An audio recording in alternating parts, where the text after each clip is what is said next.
حضرت سیدنا عمر بن عبدالعزیز رضی اللہ تعالیٰ عنہ ارشاد فرماتے ہیں کہ نبی کریم صلی اللہ تعالیٰ علیہ وآلہ وسلم کے مبارک زمانے میں تحفہ ہی تھا، لیکن آج کل رشوت ہے۔ اس میں کوئی شک نہیں کہ تحفہ قبول کرنا سنت ہے، لیکن یہ یاد رہے کہ تحفہ لینے دینے کی بھی مختلف صورتیں ہیں، ہر تحفہ قبول کرنا سنت نہیں ہے، یہ ذہن میں رہے۔ حتیٰ کہ امام بخاری رحمۃ اللہ تعالیٰ علیہ نے بخاری شریف میں ایک باب باندھا ہے، اس باب کا نام ہے باب ما لم یقبل الہدیۃ لعلۃ، یعنی ایسے شخص کے بارے میں باب چیپٹر کہ جس نے کسی وجہ سے ہدیہ قبول نہیں کیا، اور وہاں یہ روایت لے کر آئے جو میں نے آپ کو یہاں ویڈیو کے شروع میں سنائی، عمر بن عبدالعزیز رضی اللہ تعالیٰ عنہ نے جو ارشاد فرمایا۔ اس روایت کی شرح فرماتے ہوئے علامہ بدر الدین عینی رحمۃ اللہ تعالیٰ علیہ حضرت سیدنا فرات بن مسلم رحمۃ اللہ تعالیٰ علیہ سے ایک روایت نقل کرتے ہیں۔ یہ فرماتے ہیں کہ سیدنا عمر بن عبدالعزیز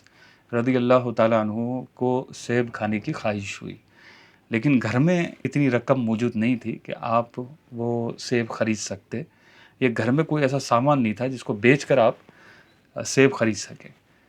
پھر آپ ان کے ساتھ سوار ہو کر گاؤں کی طرف نکلے، تو دیہات میں جب پہنچے تو وہاں کچھ لڑکے سیبوں سے بھرے ہوئے طباق لے کے کھڑے ہوئے تھے، برتن لے کے کھڑے ہوئے تھے، اور آپ کے پاس لے کر آئے۔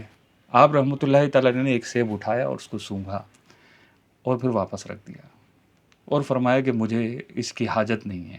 تو حضرت سیدنا فرات بن مسلم رحمۃ اللہ تعالیٰ علیہ نے عرض کیا کہ جناب، کیا رسول اللہ صلی اللہ علیہ وسلم اور صدیق اکبر رضی اللہ تعالیٰ عنہ اور فاروق اعظم رضی اللہ تعالیٰ عنہ نے کیا تحفہ قبول نہیں کیا ہے؟ تو آپ نے بڑا تاریخی جملہ ارشاد فرمایا، بلا شبہ ان کے لیے یہ تحفہ ہی تھے، لیکن آج کے دور کے حکام اور ان کے نمائندوں کے لیے یہ رشوت ہیں۔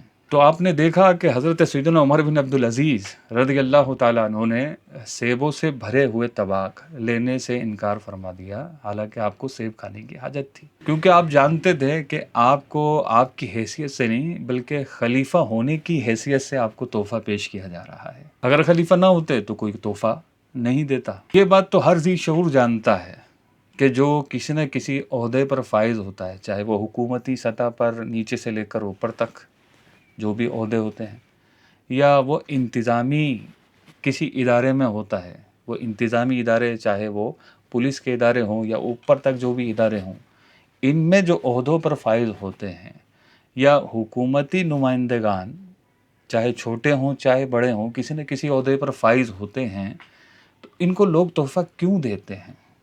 کیوں دیتے ہیں ان کو تحفہ؟ ظاہر ہے کہ ان کے پیش نظر یہ ہوتا ہے کہ ان سے کوئی کام نکلوائیں گے، اور ابھی نہ صحیح تو مستقبل میں اگر ضرورت پڑے گی تو ان سے کام نکلوانا آسان ہوگا۔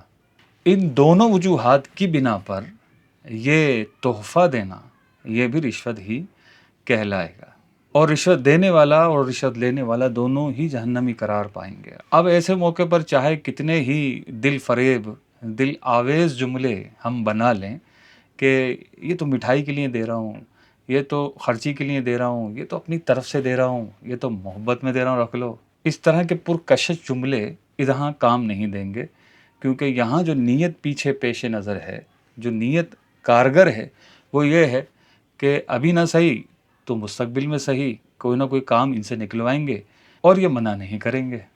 کیوں منع نہیں کریں گے؟ کیونکہ یہ ماضی میں تحفہ قبول کر چکے ہیں، اور اتنے بڑے بڑے تحفے، اتنے بھاری بھاری بھرکم تحفے جب یہ وصول کریں گے تو آگے سے کیسے منع کر سکتے ہیں کہ میں آپ کا کام نہیں کروں گا؟